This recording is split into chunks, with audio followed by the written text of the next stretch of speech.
Les Huskies et les Foreurs terminent leur week-end avec un sans faute. D'abord, vendredi soir, les Foreurs ont blanchi les Olympiques de Gatineau par la marque de 3-0.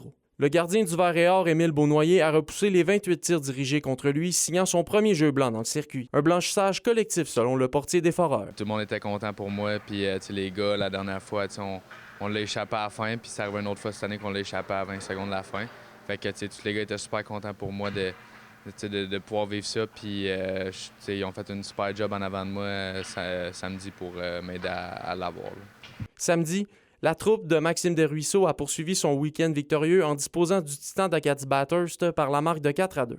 L'entraîneur-chef se dit satisfait du rebondissement de son équipe après la défaite de mercredi dernier face aux Huskies. Absolument, d'autant plus que, j'en parle pas souvent, mais c'était une très, très grosse séquence pour nous. C'était 6 matchs en 10 jours, c'était 4 en 7 là, à partir de dimanche dernier. On a joué dimanche, mercredi, vendredi, samedi, donc c'était quand même beaucoup demandé à nos gars. Donc, vraiment content de notre réponse, surtout vendredi soir, là, après la partie de mercredi, mais j'ai adoré nos 2 matchs du week-end.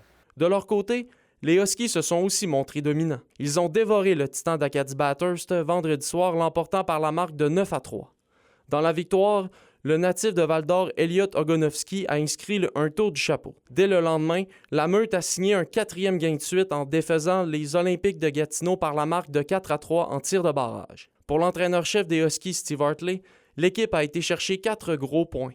C'était 2 matchs très importants, puis non seulement de la façon de les jouer, mais aussi d'aller chercher les 4 points. C'était primordial, puis on peut se dire mission accomplie. Maintenant, une autre grosse semaine devant nous avec des matchs très importants, puis on va commencer à se préparer dès ce matin. Les Huskies et les Foreurs s'affronteront ici même mercredi soir dans le cadre du dernier chapitre du duel de la 117. La Meute tentera de balayer la série face à ses rivaux. Olivier Morin, RNC Nouvelles, Rouyn-Noranda.